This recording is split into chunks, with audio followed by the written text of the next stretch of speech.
Hello everyone, this is Arun Kumar. Welcome to study UP board classes पर। तो मैं जो सीरीज चला रहा था हिंदी की, उसका ये सेट 4 है। हालांकि इसमें थोड़ा एरर हो गया, टाइपिंग एरर हो गया, जो यहाँ 4 लिख दिया, लेकिन यहाँ होगा कौन सा, ये सेट नंबर हमारा 4 है जो सन 2024 का चल रहा है।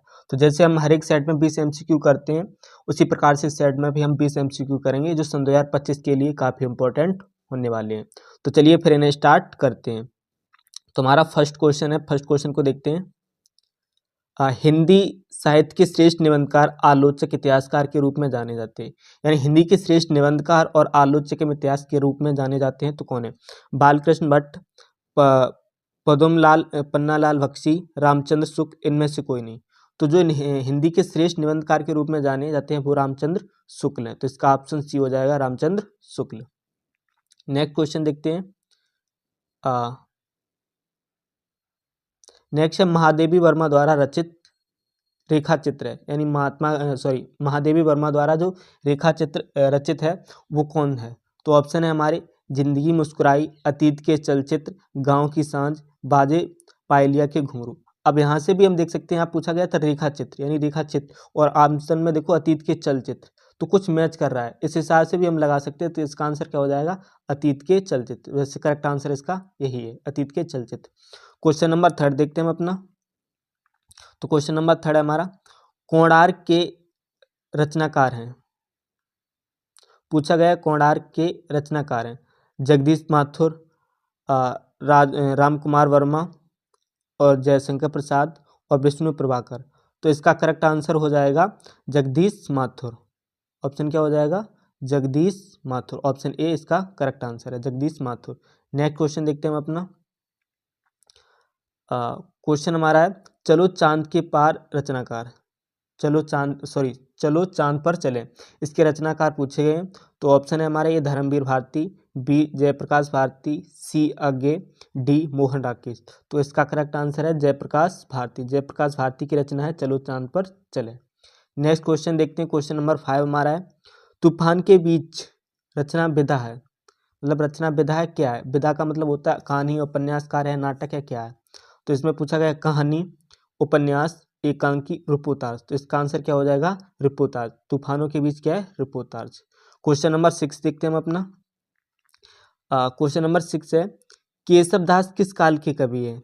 ऑप्शन है आदिकाल, रीतकाल, भक्तिकाल, आधुनिक काल। तो इसका करेक्ट आंसर हो जाएगा केशव दास आदिकाल के, रीतकाल के कवि है।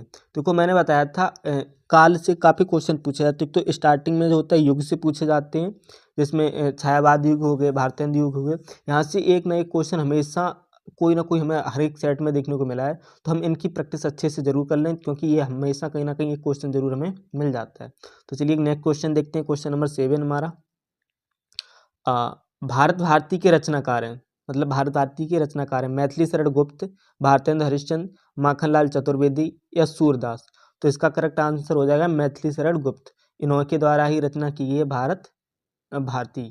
नेक्स्ट देखते हैं क्वेश्चन नंबर 8, भारतेंद्र युग की समयावधि है। देखो मैंने अभी जस्ट ऊपर बोला था कि हमें युग से कोई ना कोई क्वेश्चन जरूर मिलती है। तो रचना पूछ लेते हैं कि इस काल की एक रचना कौन है, कवि कौन है, या युग की देखो यहाँ पर अवधि पूछ ली। तो 1928 तक ये गलत हो जाएगा। 1968 से 1919 ये इसका करेक्ट आंसर हो जाएगा। 1968 से 1919 तक क्या चला था? भारतेंद्र युग। और ये दोनों गलत, ऊपर वाला भी गलत। तो भारतेंद्र युग की समयावधि रखना 1868 से 1900 ईस्वी तक। क्वेश्चन नंबर 9 देखते हैं हम अपना। क्वेश्चन नंबर 9 में बताया गया कि सुमित्रानंदन पंत की रचना नहीं है। मतलब 4 ऑप्शन दिए गए, इनमें से कौन सी सुमित्रानंदन पंत की रचना नहीं है? तो ग्राम्या, स्वर्णधूल, कामायनी, और युगांत। तो सबको पता है कामायनी किसकी है? जयशंकर प्रसाद की है। तो ये इसका गलत आंसर हो जाएगा। इसका करेक्ट आंसर है कामायनी। कामायनी इनकी रचना नहीं है। क्वेश्चन नंबर 10 देखते हैं। रीत मुक्त काव्यधारा के कवि हैं बिहारी लाल, पद्माकर, 2 ऑप्शन नीचे दिए गए हैं, केशव दास और घनानंद। तो इसका करेक्ट आंसर हो जाएगा केशव दास। नेक्स्ट क्वेश्चन देखते हैं। अब हमारे ग्रामर का स्टार्ट होता है। तो दिया गया है, हा रघुनंदन प्रेम प्रीते, तुम बिन जियत बहुत दिन बीते। उपयुक्त पंक्ति में रस पूछा गया। रस को मैंने पहले से ही बताया था। देखो बीरस में क्या होता है? जहाँ वीरता की बात की जाए। हास्य रस में क्या होता है? जहाँ हास्य मतलब हंसी की बात की जाए। करुण रस में क्या होता है, करुण यानी शोक की बात की जाए, और रौद्र रस में क्या होता है, जहाँ गुस्सा की बात की जाए। अब यहाँ देखो, हा रघुनंदन प्रेम परीते, तुम बिन जियत बहुत दिन बीते। इस लाइन को समझो, तुम बिन जियत बहुत दिन बीते, यानी कवि कहने को कहता है कि मतलब उनके बिना बहुत दिन बीत चुके हैं। तो मतलब क्या है, यहाँ में क्या हो रहा है, करुणा महसूस हो रही है, करुणा हो रही है। तो यहाँ क्या आंसर उसका, इसमें करुणा महसूस हो रही, तुम बिन जियत बहुत दिन बीते, मतलब किसी के बिना बहुत दिन जिया है। तो इसका आंसर क्या हो जाएगा, करुण रस, ऑप्शन सी करेक्ट हो जाएगा। नेक्स्ट क्वेश्चन देखते हैं, क्वेश्चन नंबर 12 है, ज्यों आँखुन सब देखियो आँखुन देखी जाए, आँखुन ना देखी जाए। देखो, ज्यों आँखिन सब देखियो आँखन ना देखी जाए, यहाँ देखो आँखों की तुलना की गई है, दोनों से किसकी गई, आँखों से तुलना की गई। अगर ऑप्शन देखते हो तो ऑप्शन मतलब अलंकार पूछा गया, कौन सा अलंकार है, और ऑप्शन देखते तुम्हारा उपमा अलंकार, रूपक अलंकार, श्लेष अलंकार, उत्प्रेक्षा अलंकार।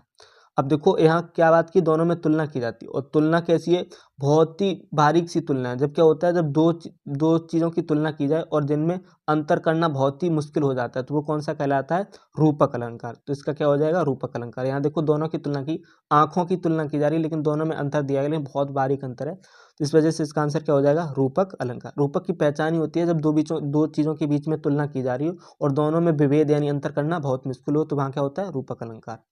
नेक्स्ट देखते हैं, पूछा गया सोरठा छंद के पहले और तीसरे चरण में मात्राएं होती हैं। देखो सबको पता है कि दोहा का उल्टा क्या होता है, सोरठा, और दोहे में क्या होता है, दोहे में पहले और तीसरे चरण में कितनी कितनी मात्राएं दी जाती हैं, 3 3 दी जाती हैं, और दूसरे और चौथे में 11 11। तो ये जिसका जस्ट उल्टा हो जाएगा, तो इसके पहले और तीसरे चरण में कितनी हो जाएंगी, 11 11।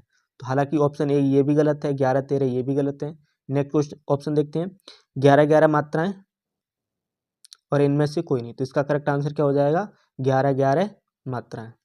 क्वेश्चन नंबर हम 14 देखते हैं अपना, सुगम शब्द के प्रत्यय उपयुक्त उपसर्ग पूछा गया है। उपसर्ग देखो हमेशा बताया, तो उपसर्ग क्या होते हैं, जो आगे लगते हैं, और प्रत्यय क्या होते हैं, पीछे लगते हैं। तो इसमें पूछा गया सुगम शब्द में प्रत्यय क्या है। देखो गम वर्ड है, अलग एक वर्ड निकल रहा है, और आगे क्या लगा है, सुगम। तो हम इससे आसानी से पहचान सकते हैं कि इसका जो प्रत्यय है वो क्या होगा, सु। सा भी नहीं होगा, सुग भी नहीं होगा, गम भी नहीं होगा, तो इसका करेक्ट आंसर है सु। नेक्स्ट देखते हैं क्वेश्चन नंबर 15, नवरत्न में समास है, मतलब 9 रत्नों वाला, उससे समास पूछा गया। तो कर्मधार नहीं है, द्विगु समास। इसका करेक्ट ऑप्शन क्या हो जाएगा, द्विगु समास। देखिए अगर मुझे टाइम मिला तो मैं समास की एक अलग से पूरी क्लास कराऊंगा, जिसमें आपको सभी से समास अच्छे से भी रिवीजन भी करवा दूंगा, और प्रैक्टिस अगर आप पहली बार भी पढ़ रहे हो तो सभी आपके समास क्लियर हो जाए। एक समास है आपका, और अलंकार भी हैं, तो इनका भी मैं एक बार पूरा रिवीजन कराऊंगा, एक एक करके अलंकार पूरे आपको पढ़ा दूंगा। तो चलिए फिलहाल अभी हम एमसीक्यू को कंप्लीट करते हैं। तो नेक्स्ट हमारा है, पृथ्वी का पर्यायवाची शब्द नहीं है, भू, धरा, वसुधा।